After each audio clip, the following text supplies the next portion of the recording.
والد صاحب کی وفات کے بعد پوری حویلی کا ماحول بدل گیا تھا۔ مجھے پوری حویلی اجنبی لگتی تھی۔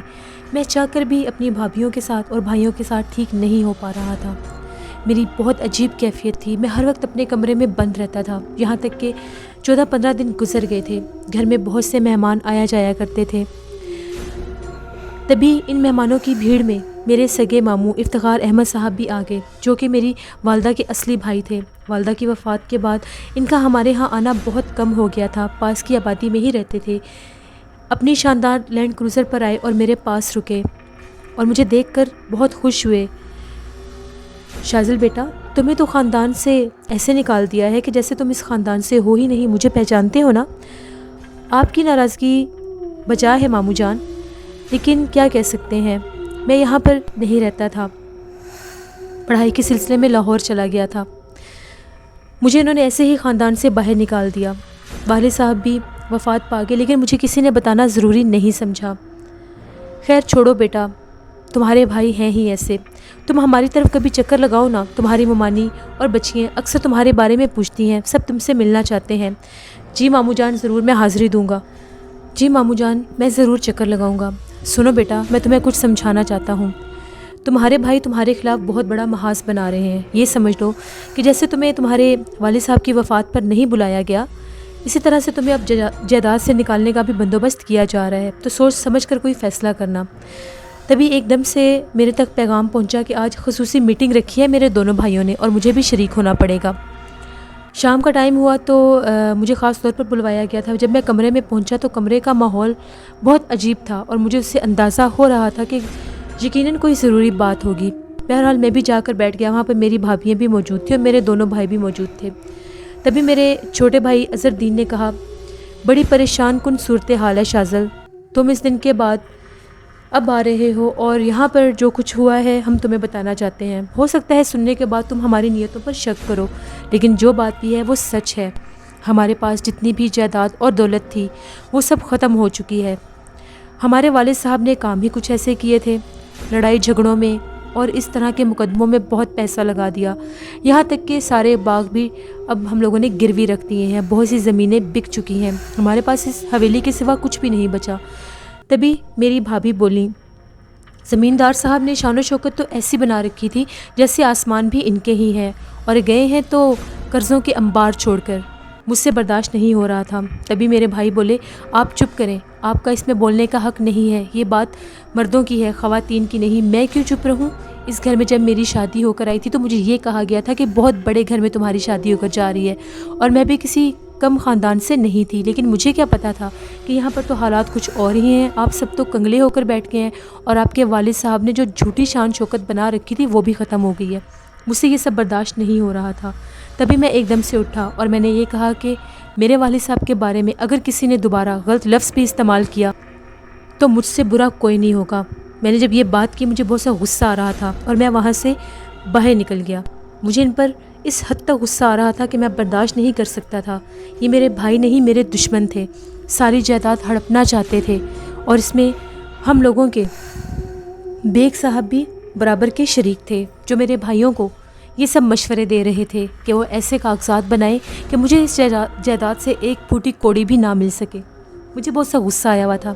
میں وہاں سے باہر نکلا۔ اب اس گھر میں میرا رکنے کا ایک لمحے کے لیے بھی دل نہیں چاہ رہا تھا۔ میرے ذہن پر سوچوں کے پہاڑ تھے۔ تبھی میں نے فیصلہ کیا کہ میں ماموں افتخار کی طرف جاتا ہوں۔ میں وہاں سے نکلا اور افتخار احمد کے گھر جانے کا فیصلہ کیا۔ ایک بس چلتی تھی، اس بس نے مجھے جا کر ان کے گھر کے قریب ہی اتار دیا۔ میں وہاں سے پیدل چلتا ہوا ان کے گھر پہنچا۔ سب نے مجھے دیکھا تو بہت زیادہ خوش ہوئے۔ میں ماموں کے گھر صرف 2 سے 3 دفعہ آیا تھا، وہ بھی تب کی بات ہے جب میں بہت زیادہ چھوٹا تھا۔ اس کے بعد والدہ کی وفات کے بعد کبھی ایسا اتفاق ہی نہیں ہوا کہ ان کے گھر آؤں۔ میرے ماموں بہت اچھی حیثیت کے مالک تھے، بہت شاندار مکان تھا اور بہت زیادہ اچھی زندگی گزار رہے تھے۔ جیسے میں ان کے گھر گیا، ان لوگوں نے مجھے دیکھ کر بہت زیادہ خوشی کا اظہار کیا۔ میری ممانی، ان کی 2 بیٹیاں اور ایک بیٹا تھا، سب نے مجھے بہت زیادہ پیار کیا، بہت اچھے سے میرا استقبال کیا، سب نے میری خاطر مدارت کی۔ ماموں نے میرے سامنے محبت کا دل کھول کر اظہار کیا۔ اسی طرح سے میرے لیے کھانے پینے کے انتظام ہونا شروع ہو گئے۔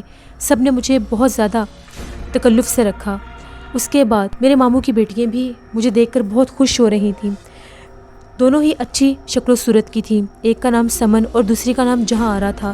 دونوں مجھے دیکھ کر کافی زیادہ اچھے موڈ میں تھیں اور مجھ سے بہت زیادہ گھلنے ملنے کی کوشش بھی کر رہی تھیں۔ ماموں جان، والدہ کی صورت تو مجھے نہیں یاد، لیکن آپ کو دیکھ کر ان کا احساس ضرور ہو رہا ہے۔ جب میری والدہ فوت ہو گئی تھی اس کے بعد آپ ہم لوگوں کے گھر نہیں آتے تھے، کیا آپ کے میرے والد صاحب کے ساتھ تعلقات بہتر نہیں تھے؟ نہیں بیٹا، ایسی کوئی بات نہیں ہے، بس ویسے ہی تم لوگوں کے گھر زیادہ آنا جانا نہیں تھا۔ سچ کہوں تو اطہر دین اور اظہر دین کے ساتھ میری کوئی خاص بنتی نہیں تھی، کیونکہ میری بہت خواہش تھی کہ میری دونوں بیٹیوں کے رشتے میری بہن کے گھر میں ہوتے، لیکن میری اس خواہش کو جب ان لوگوں نے اہمیت نہیں دی تو میرا دل بھی بھر گیا، اس لیے میں وہاں پر نہیں آتا تھا۔ میں جانتا ہوں یہ باتیں کرنا مناسب نہیں ہے، رشتے وہیں پر ہوتے ہیں جہاں پر قسمت ہو، لیکن پھر بھی انسان کی بھی کوئی خواہش ہوتی ہے۔ اس کے بعد ان کی شادیوں کے بعد گھر میں ایسی فضا بنی کہ میرا آنے کو دل ہی نہیں چاہتا تھا۔ یقین مانو، تمہارے والد کی وفات پر بھی گیا تھا تو کچھ ہی ٹائم کے لیے گیا تھا، جب مجھے پتہ چلا کہ تم آئے ہو تو تم سے ملنے کے لیے آ گیا۔ سب نے مجھے بہت زیادہ محبت دی، مجھے ایک کمرے میں ٹھہرایا گیا۔ میری دونوں کزنیں بھی میرے ساتھ کافی زیادہ گھل مل گئی تھیں۔ میں کمرے میں جا کر لیٹ گیا، مجھے بالکل بھی سکون نہیں آ رہا تھا، میں بار بار کروٹیں بدل رہا تھا۔ آج بھی چاندنی خوب کھلی ہوئی تھی، میں نہیں جانتا میں کب اپنے بستر پر لیٹا اور میری آنکھ لگ گئی۔ صبح جب ہوئی تو حسب معمول سب نے مجھے بہت پیار سے استقبال کیا میرا، اور میرے لیے بہت اچھا ناشتے کا انتظام بھی کیا گیا۔ سب بیٹھ کر باتیں کر رہے تھے، تبھی میں نے ماموں سے یہ کہا کہ ماموں آج میں واپس جانا چاہوں گا۔ تو ماموں بولے کہاں جاؤ گے، ابھی رک جاؤ۔ تو میں نے انہیں یہ کہا کہ ماموں وہ گھر تو میرا ہی ہے، میرے ماں باپ کا گھر ہے، اب اسے چھوڑ تو نہیں سکتا۔ میں جانتا ہوں وہاں پر مجھ سے محبت کرنے والا اب کوئی بھی نہیں ہے۔ والد صاحب کے جانے کے بعد تو جیسے اس گھر کے در و دیوار بھی میرے لیے اجنبی ہو گئے ہیں، لیکن کیا کروں، جاؤں گا تو وہیں پر جاؤں گا نا۔ دیکھو بیٹا، گھر کا ماحول جو بھی ہو، تم بھی اس گھر کے بیٹے ہو، اپنے بارے میں بھی کچھ سوچو۔ تمہارے بھائی بہت زیادہ لالچی ہیں اور وہ پوری کوشش کریں گے کہ تمہارے سامنے ایسی صورتحال پیدا کی جائے کہ تمہیں جائیداد سے ایک پھوٹی کوڑی بھی نہ ملے۔ اور رہی بات حیدر بیگ صاحب کی، جو تمہارے قانونی مشیر ہیں، وہ بھی کچھ کم نہیں ہیں، وہ ایسے کاغذات بنائیں گے کہ تمہیں یقین دلا دیا جائے گا کہ تم لوگوں کے مالی حالات اب بہت زیادہ خراب ہو چکے ہیں۔ ماموں جان، میں جاہل گوار نہیں ہوں، ایک پڑھا لکھا لڑکا ہوں، مجھے پتہ ہے مجھے کیا حساب کتاب کرنے ہیں۔ اب میں جب یہاں سے واپس جاؤں گا تو اپنے بھائیوں سے سارے حساب کتاب کروں گا، سارے حساب کتاب ان سے لوں گا کہ مجھے بتایا جائے آخر میرے والد صاحب کی جائیداد کہاں پر گئی۔ مجھے تو آج تک ان لوگوں نے ان سارے معاملات سے دور رکھا تھا، یہ کہہ کر کہ میں چھوٹا ہوں، لیکن اب میں چھوٹا نہیں رہا۔ خیر جو بھی ہے، میں جا کر دیکھ لوں گا۔ تبھی میں نے جب جانے کا فیصلہ کیا تو ماموں اور ممانی یہ کہنے لگے کہ نہیں بیٹا، ابھی تو تمہیں آئے ہوئے صرف 2 دن ہوئے ہیں، ابھی رک جاؤ، ابھی مت جاؤ۔ خیر مجبوراً مجھے پھر روک لیا گیا، میں نے بھی رکنے کا فیصلہ کر لیا۔ آج رات بہت عجیب تھی، بہت عجیب طبیعت ہو رہی تھی۔ آج چاند کی چاندنی تھی، میں نہیں جانتا کہ چاند کی تاریخ کون سی تھی، لیکن ایک بے کلی سی میری سوچ پر سوار تھی۔ آج مجھے کمرے میں کسی کروٹ بھی سکون نہیں تھا۔ تبھی میں کمرے سے باہر نکلا تو میرے کمرے کے بالکل سامنے ایک چھوٹی سی راہداری تھی جس میں ماموں اور ممانی کا کمرہ تھا۔ تقریباً رات کے 2-3 پہر گزر چکے تھے۔ جب میں وہاں سے گزرنے لگا تو مجھے کچھ آوازیں سنائی دیں، ایسا محسوس ہو رہا تھا کہ ماموں اور ممانی آپس میں بات کر رہے ہیں، جبکہ میں نے آج تک ایسی گری ہوئی حرکت نہیں کی کہ کسی کی باتیں سنوں۔ لیکن جب میں وہاں سے گزر رہا تھا تو میرا نام لیا گیا، تو مجھ میں تجسس پیدا ہو گیا کہ میں ان کی باتیں سنوں کہ میرے بارے میں کیا بات کی جا رہی ہے۔ تب وہاں سے صاف آواز آ رہی تھی، میری ممانی بولی سونے کی مرغی ہے۔ اظہر اور اطہر کو تو آپ جانتے ہی ہیں، اور آپ بھی زمینداری معاملات میں کچھ کم نہیں ہیں۔ میری بات مانیں اور اس لڑکے کے آگے اس بات کو رکھ دیں۔ اب ہم اپنی کسی نہ کسی بیٹی کو اس کے پلے باندھ دیتے ہیں، اس کے بعد رہی قانونی کارروائی تو وہ کر کے آپ اس کے حصے کی ساری جائیداد ہتھیا سکتے ہیں۔ دیکھیے یہ موقع ہمیں دوبارہ نہیں ملے گا۔ تبھی افتخار ماموں بولے ہاں میں جانتا ہوں، اطہر اور اظہر کے ساتھ تو میں اپنی کسی بیٹی کی شادی نہیں کر سکا، لیکن شازل کو میں ہاتھ سے نکلنے نہیں دوں گا۔ میں اس کو پورا اعتماد دلاؤں گا کہ تمہیں میری بیٹیوں میں سے کسی ایک کے ساتھ شادی کرنی پڑے گی۔ اور اس کے بعد رہا جائیداد کا مسئلہ تو وہ تم جانتی ہو کہ میں نے بال دھوپ میں سفید نہیں کیے۔ ان کی باتیں سننے کے بعد ایک بار پھر میری طبیعت پر عجیب سا بوجھ پیدا ہو گیا۔ کیا اس دنیا میں ہر کوئی لالچی ہے؟ کیا ہر کوئی لالچ کا رشتہ رکھتا ہے؟ ان کے بارے میں ایسی بات سوچ بھی نہیں سکتا تھا۔ ان لوگوں نے مجھے صرف ایک سونے کی مرغی اور ایک سونے کا انڈا دینے والے کی حیثیت سے جانا تھا۔ کیا میں ان کا خون نہیں تھا؟ کیا ابھی بھی یہ صرف اپنی بیٹیوں کی شادی کرنے کے لیے مجھے اتنی محبت دے رہے تھے؟ یہ ساری باتیں سن کر میرا دل منہ کو آ رہا تھا۔ میں بے بسی کے ساتھ وہاں سے باہر نکلا اور چلتے چلتے ایک بہت بڑے باغ میں آ گیا جہاں پر ہر سو سبز گھاس پھیلی ہوئی تھی۔ اس کے سامنے بہت خوبصورت پھول لگے ہوئے تھے۔ آج چاند کی چاندنی پوری طرح سے کھلی ہوئی تھی۔ مجھے ایسا لگ رہا تھا کہ شاید آج 14ویں کا چاند ہوگا، لیکن پتہ نہیں، میں نہیں جانتا تھا کہ یہ 14ویں کا چاند ہے یا کیا ہے۔ تبھی ایک دم سامنے میری نظر پڑی تو پھولوں کے پاس سنگ مرمر کا ایک حوض تھا۔ اس کے گوشے میں مجھے ایک انسانی وجود بیٹھا ہوا محسوس ہوا۔ اس کی پشت میری جانب تھی۔ بہت زیادہ لمبے خوبصورت حسین بال تھے اور اس نے بہت زیادہ خوبصورت لباس پہنا ہوا تھا۔ میں دیکھ کر حیران رہ گیا کہ یہ کون بیٹھا ہوا ہے۔ میرا بدن بے اختیار لرزشوں کا شکار ہو گیا۔ جب میں اس کے قریب جانے لگا تو ایک دم اس نے میری طرف پلٹ کر دیکھا۔ اس کا چہرہ بہت زیادہ خوبصورت تھا۔ وہ بہت زیادہ خوبصورت لگ رہی تھی، میری کزن سمن۔ لیکن عجیب بات ہے، یہ آنکھیں سمن کی نہیں تھیں، یہ آنکھیں شعا کی تھیں۔ میں اس کو دیکھتا ہی رہ گیا۔ تبھی وہ ایک لرزتی ہوئی آواز میں بولی، شازل۔ یہ آواز بھی سمن کی نہیں تھی۔ میں سمن کو جانتا تھا، 2-3 دن سے اس سے بات چیت ہو رہی تھی۔ بے شک چہرہ اس کا تھا، لیکن یہ آواز سمن کی نہیں تھی۔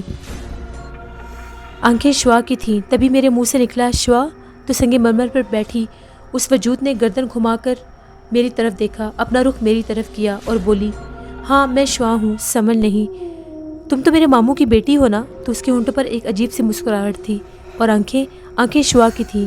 وہ بولی، نہیں میں سمن نہیں ہوں، میں شعا ہوں۔ شازل، کیا تم مجھے بھول گئے ہو؟ میں نے تمہیں کہا تھا نا مجھے بھول مت جانا۔ تم مجھے کیسے بھول سکتے ہو؟ اس کی آواز کا ترنم میں اچھی طرح سے جانتا تھا، جس نے میرے دل و دماغ پر پھر سحر کر دیا۔ میں بہت زیادہ پریشان تھا۔ تبھی شعا بولی، میں نے تمہیں بتایا تھا نا میرا وجود چھین لیا گیا ہے اور میں نے بڑی مشکل سے تمہیں پھر سے ڈھونڈا ہے۔ میں یہاں پر آئی ہوں تمہیں بتانے کے لیے، میں تم سے بہت محبت کرتی ہوں، چاہے یہ پوری دنیا جتنی بھی میرے اوپر رکاوٹیں لگا لے، جتنے بھی پہرے بٹھا لے، شازل میں تم سے ملنے ضرور آؤں گی۔ شازل، تم جانتے ہو نا ناظم ارسلان میرے باپ بہت ظالم ہے، ان لوگوں نے میرے پر بہت ظلم کیا ہے اور تمہارے لیے مجھے یہ بھی قربانی دینی پڑی۔ میرا وجود چھین لیا گیا، میری روح آزاد ہے۔ تم تو بہت پرسکون ہو نا، اپنی مرضی سے اپنی زندگی گزار سکتے ہو، لیکن مجھے دیکھو، میرا وجود قید کر لیا گیا ہے، میری صرف روح آزاد ہے اور اسی لیے میں نے تمہاری کزن کے جسم کا سہارا لیا ہے اور تمہارے سامنے آئی ہوں۔ شازل، مجھے مت بھولنا، میں تم سے بہت محبت کرتی ہوں۔ اگر تمہاری محبت میرے ساتھ رہی تو میں تمہیں یقین دلاتی ہوں کہ ایک دن میں تم تک ضرور پہنچوں گی اور ہم دونوں ایک ہو جائیں گے۔ شازل، تم کبھی بھی ہمت مت ہارنا۔ میرے اوپر تو حیرتوں کے پہاڑ ٹوٹ رہے تھے۔ وہ سمن کے روپ میں آئی تھی، یہ کتنی خوفناک بات تھی، یہ کتنا ہولناک عمل تھا۔ ماموں افتخار اور موانی نے اگر مجھے یہاں پر دیکھ لیا تو وہ تو یہی سمجھیں گے کہ میں سمن کے پاس ہوں یا سمن کے ساتھ ہوں۔ تبھی ایک دم سے مجھے اپنے پشت سے قدموں کی آہٹ سنائی دی۔ جب میں نے پیچھے پلٹ کر دیکھا تو ماموں اور مومانی کھڑے تھے۔ ان لوگوں نے میری طرف بہت عجیب نظروں سے دیکھا۔ ایک دم بولے اونچی آواز میں، سمن اندر جاؤ۔ جیسے ہی سمن اٹھی اس کی آنکھیں بدل گئی تھیں، اس کا پورا چہرہ بدل گیا تھا۔ وہ نڈھال قدموں کے ساتھ واپس چلی گئی۔ وہ تو یہ بھی نہیں جانتی تھی کہ میری بات کس سے ہوئی ہے۔ میرا دل دھڑک کے رہ گیا۔ ماموں نے مجھے بہت عجیب نظروں سے دیکھا اور کہنے لگے، برخودار، اگر تمہیں میری بیٹی پسند ہے تو ٹھیک ہے، ہم اس کے بارے میں سوچیں گے، لیکن دوبارہ کبھی بھی کوئی ایسی حرکت نہ کرنا جس سے ہمارا اعتماد تم سے اٹھ جائے۔ مجھے کچھ سمجھ نہیں آ رہی تھی میں انہیں کیا جواب دوں۔ وہ تو اپنے الفاظ میں اپنا ہی منصوبہ پورا کرنا چاہتے تھے اور میرے جسم پر تو چنگاریاں اڑ رہی تھیں۔ کتنے پارسا بنتے تھے میرے ماموں، اور ان کا منصوبہ تو کچھ اور ہی تھا۔ یہ بہت زیادہ لالچی انسان تھے اور اپنا کھیل رچ رہے تھے۔ میں نے انہیں کچھ بھی نہیں کہا۔ میرے ذہن کے اوپر شعا کا سمن کے جسم میں آنے کے بعد ماموں جان غلط فہمیوں کا شکار ہو گئے تھے اور اپنا مقصد پورا کرنے کی کوشش کرنے لگے۔ وہ بہت زیادہ خود غرض انسان تھے۔ میں بہت زیادہ ڈر گیا تھا۔ میں نے یہی فیصلہ مناسب سمجھا کہ مجھے یہاں سے چلے جانا چاہیے۔ آخر کار میں فوراً سے اٹھا۔ میرے پاس سمیٹنے کے لیے تو سامان نہیں تھا، صرف میرے جسم پر ڈالے ہوئے کپڑے ہی تھے اور ایک چیک بک تھی، وہ بھی ایک لاہور میں میرا ایک بینک اکاؤنٹ تھا جہاں پر کچھ رقم موجود تھی اور اس چیک بک کو میں اپنے ساتھ رکھتا تھا۔ خیر میں نے اپنی چیک بک لی اور وہاں سے نکل پڑا۔ مجھے خاصا طویل فاصلہ طے کر کے ریلوے اسٹیشن پر پہنچنا پڑا۔ میرے دل اور دماغ پر عجیب کیفیت سوار تھی، بہت زیادہ وحشت زدہ ہو رہا تھا میں۔ تبھی لاہور جانے والی ٹرین 1 منٹ کے لیے رکی اور ایئر کنڈیشن ڈبے میں چڑھ گیا۔ جب میں ٹرین میں جا کر بیٹھا تو وہاں پر رش بالکل بھی نہیں تھا۔ اس علاقے کے لوگ اتنے زیادہ امیر نہیں تھے کہ اس طرح کے ایئر کنڈیشن VIP باکس میں بیٹھتے، تو وہاں پر کوئی بھی نہیں تھا۔ میں نے جا کر ایک خالی بند کمپارٹمنٹ میں جا کر میں بیٹھ گیا، وہاں پر کوئی بھی نہیں تھا۔ میرے ذہن پر تو ویسے ہی عجیب سا زہر طاری تھا۔ جو کچھ میرے ساتھ ہوا، جو کچھ میں نے دیکھا، وہ سب کچھ میری ہوش اڑانے کے لیے کافی تھا۔ اور میں یہ بھی سوچ رہا تھا کہ ابھی جب کنڈکٹر آئے گا تو لاہور جانے والی بس کا کرایہ تو میں دے ہی لوں گا، ٹرین کا کرایہ میں دے ہی لوں گا۔ ویسے بھی میں نے ساری زندگی شان و شوکت سے گزاری تھی، اس لیے مجھے کبھی بھی یہ احساس نہیں ہوا تھا کہ پیسوں کو بچا کر رکھتے ہیں یا نہیں، اور میرے پاس اتنے پیسے الحمدللہ موجود تھے کہ میں اس VIP باکس کا کرایہ دے سکتا۔ تبھی ایک دم سے مجھے شعا کا خیال آیا۔ وہ ایک پرسرار وجود تھی۔ میں نہیں جانتا تھا کہ شعا انسان نہیں ہے، لیکن یہ حقیقت میرے اوپر تب کھلی جب اس نے مجھے یہ کہا کہ اس کا وجود قید کر لیا گیا ہے اور اس کی روح آزاد ہے۔ اب میں سمجھ گیا تھا کہ شعا انسان نہیں ہے، جبکہ شروع میں یہ سمجھتا تھا کہ وہ میری طرح ایک عام لڑکی ہے۔ لیکن میرے حواس تب ختم ہوئے جب اس نے مجھے بتایا کہ اس کی روح آزاد ہے اور جسم قید ہے، یعنی شعا ایک انسان نہیں تھی۔ اس کے باوجود میں اس سے بے تحاشا محبت کرتا تھا، وہ مجھے بہت زیادہ عزیز تھی۔ یہ سب باتیں میں سوچ رہا تھا۔ اب میں اس خالی ڈبے میں بالکل اکیلا تھا، دور دور تک کوئی بھی انسان نہیں تھا۔ میرے اوپر حیرتوں کے پہاڑ ٹوٹے ہوئے تھے اور میں پھٹی پھٹی نظروں کے ساتھ باہر کے ہولناک اندھیروں کو دیکھ رہا تھا۔ تبھی ایک دم میرے باکس میں ہلکی سی ایک کھانسی کی آواز آئی، جبکہ وہاں پر میرے علاوہ کوئی بھی انسان موجود نہیں تھا۔ میں حیرت سے ادھر ادھر دیکھنے لگا، لیکن وہاں پر کوئی بھی نہیں تھا۔ تبھی ایک دم سے میرے سامنے والی برتھ کے اوپر سے 2 پاؤں نیچے لٹکے اور وہ پاؤں ایک دم سے دوبارہ سے کھانسی کی آواز آئی اور وہ جو بھی شخص تھا وہ پاؤں ہلا رہا تھا۔ تبھی ایک دم اس نے نیچے چھلانگ لگائی۔ وہ ایک شخص تھا، عمر رسیدہ آدمی تھا، سفید قمیص سفید شلوار پہنے ہوئے تھا، سفید داڑھی تھی اور شانوں پر ایک بہت زیادہ قیمتی شال رکھی ہوئی تھی، سر پر ٹوپی تھی، چہرہ بس عجیب و غریب صفات کا مالک تھا۔ اس کی آنکھیں بے حد عجیب و غریب اور بہت بڑی بڑی تھیں۔ وہ سامنے سیٹ پر بیٹھ گیا۔ میں خاموشی سے اسے دیکھتا رہا کہ ایک دم سے یہ برتھ سے نیچے کیسے اترا۔ جب میں یہاں پر آیا تھا تب تو یہاں پر کوئی بھی نہیں تھا میرے علاوہ، پھر یہ کہاں سے آ گیا؟ نہیں، یہ کیا ہو رہا ہے میرے ساتھ؟ تبھی ایک دم سے اس کی آواز میرے کانوں میں ابھری، نہیں، اس وقت اس ڈبے میں میرے اور تمہارے علاوہ کوئی بھی نہیں ہے، میں تم سے مخاطب ہونا چاہتا ہوں۔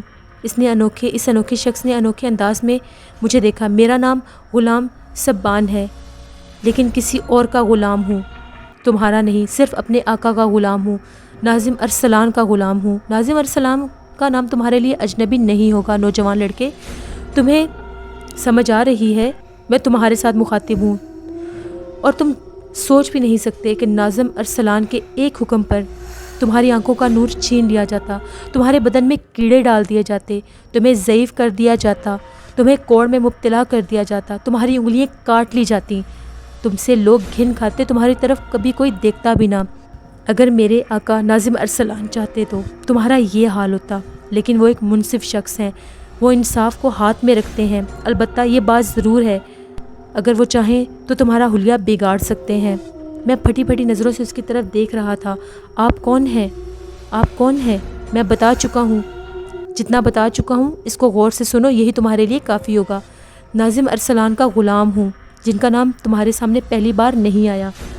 تم جانتے ہو نا میں تم سے کیا بات کر رہا ہوں؟ اور رہی بات آقا زادی شعا کی، میں نے گہری سانس لی۔ ہاں بولو۔ دیکھو بچیاں معصوم ہوتی ہیں، لیکن والدین کی عزت اس کائنات میں سب سے زیادہ قیمتی شے ہے، اور پھر تمہارے اور اس کے درمیان آگ اور مٹی کا فاصلہ ہے۔ میں تمہیں اس سے زیادہ کچھ نہیں سمجھا سکتا، مجھے اجازت ہی اتنی ہے۔ آتش زادی کو مٹی کی مخلوق کے ساتھ منسوب نہیں کیا جا سکتا۔ برادری بھی ایک چیز ہوتی ہے، اور برادری والوں کو بھی جواب دینا ہوتا ہے، اور یہ کسی طور بھی ممکن نہیں ہے کہ ایک آتش زادی کی تمہارے ساتھ مٹی کے مخلوق کے ساتھ رشتہ طے کر دیا جائے۔ تمہیں اسے یقین دلانا ہوگا کہ مٹی کی مخلوق بے وفا ہوتی ہے، تمہیں اسے اپنی بے وفائی کا احساس دلانا ہوگا اور تمہیں اس کو خود سے دور کرنا ہوگا، اپنے ذہن سے اس کو نکالنا ہوگا۔ تم سمجھ رہے ہو نا؟ میرے آقا ناظم ارسلان بہت ہی منصف انسان ہیں، لیکن اگر تم نے ان کی بات نہ مانی تو تمہاری حالت بہت زیادہ بگاڑ دی جائے گی، زندگی تمہارے لیے ایک عذاب بن جائے گی۔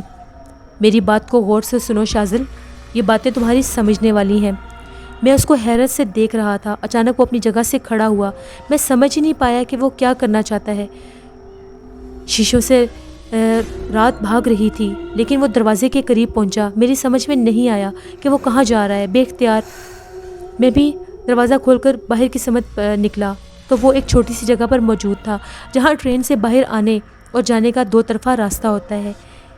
میں سوچ بھی نہیں سکتا تھا کہ وہ اگلے لمحے کیا کرے گا۔ تبھی اس نے چلتی ہوئی ٹرین کا دروازہ کھولا اور ایک بھیانک شور اندر گھس آیا۔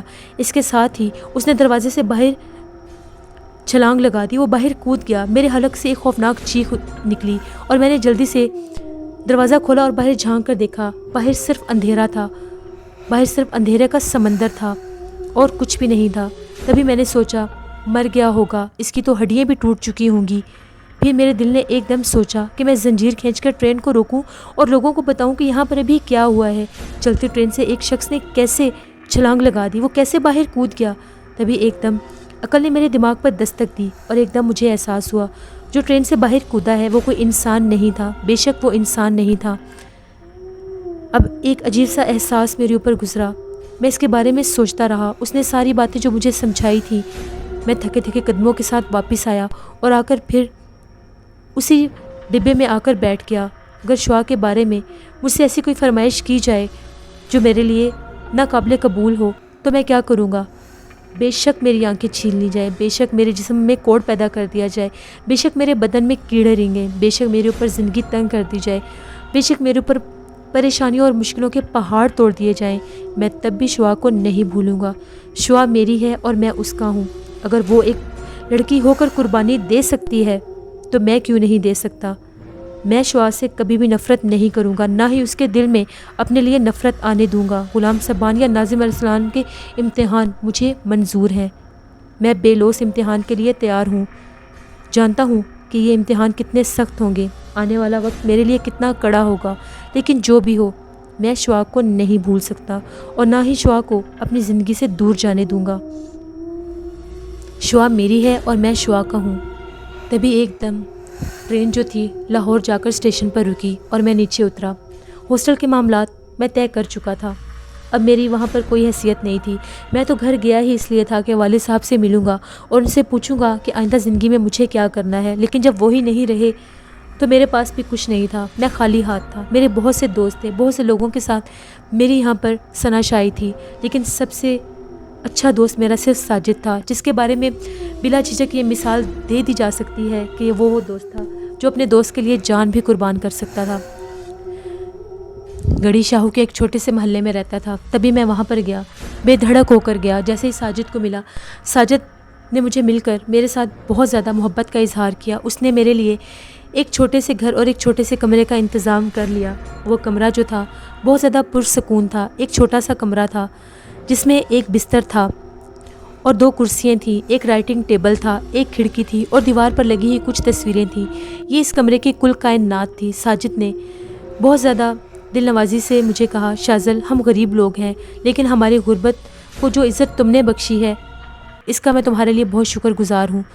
شاذل پتہ نہیں تم یہاں پر خوش رہ سکو یا نہ رہ سکو، لیکن میں تمہارے لیے جو کچھ کر سکتا تھا وہ تمہارے لیے میں نے کر دیا۔ تبھی شاذل بولا، میری غربت اور میری حیثیت کا مذاق مت اڑاؤ، میں تم سے بھی زیادہ مفلس انسان ہوں، میرے پاس تو سر چھپانے کے لیے بھی جگہ نہیں تھی، تو تمہارا مجھ پر احسان ہوگا شاذل۔ تبھی ساجد بولا، یہ باتیں کر کے میری عاجزی کو شرمندہ مت کرو۔ میں نے ساجد کی طرف دیکھا اور مسکرانے لگا۔ یہ چھوٹا سا کمرہ ہی اب میرے رہنے کی جگہ تھی۔ لسنرز، کیا شعاع اور شاذل جدا ہو جائیں گے؟ کیا شاذل ڈر جائے گا اور ناظم ارسلان کے عتاب کا سامنا کر سکے گا؟ کیا وہ ڈٹ کے مقابلہ کر سکے گا؟ کیا ناظم ارسلان شعاع کا باپ جو کہ ایک جن تھا اس کی زندگی اجیرن کر دے گا؟ یہ سب جاننے کے لیے آپ لوگوں کو دیکھنی پڑے گی جن زدہ کی اگلی ایپیسوڈ۔ اپنا فیڈ بیک مجھے ضرور دیں، آپ لوگوں کو یہ دل فریب اور پرسرار داستان کیسی لگ رہی ہے۔ اس میں آگے ابھی ایسے بہت سے مرحلے، ایسے بہت سے واقعات آئیں گے جن کو سن کر آپ لوگوں کا دل بھی دہل جائے گا۔ میرے چینل کو زیادہ سے زیادہ سبسکرائب کریں، اپنا فیڈ بیک مجھے ضرور دیں، کمنٹ باکس میں اپنی رائے کا اظہار کیا کریں۔ آپ لوگوں کو یہ ناول کیسا لگ رہا ہے؟ لسنرز، میں بھی یہ ناول فرسٹ ٹائم ہی پڑھ رہی ہوں اور مجھے بھی یہ ناول بہت ہی اچھا لگ رہا ہے۔ اسی طرح سے آپ لوگوں کو بھی بہت زیادہ اچھا لگے گا۔ جن لوگوں نے ابھی تک میرے چینل کو سبسکرائب نہیں کیا، میرے چینل کو ضرور سبسکرائب کریں۔ جن زادی کی اگلی ایپیسوڈ میں آپ لوگوں کے لیے کل ضرور آن ایئر کروں گی۔ Thank you for watching, stay blessed, Allah نگہبان۔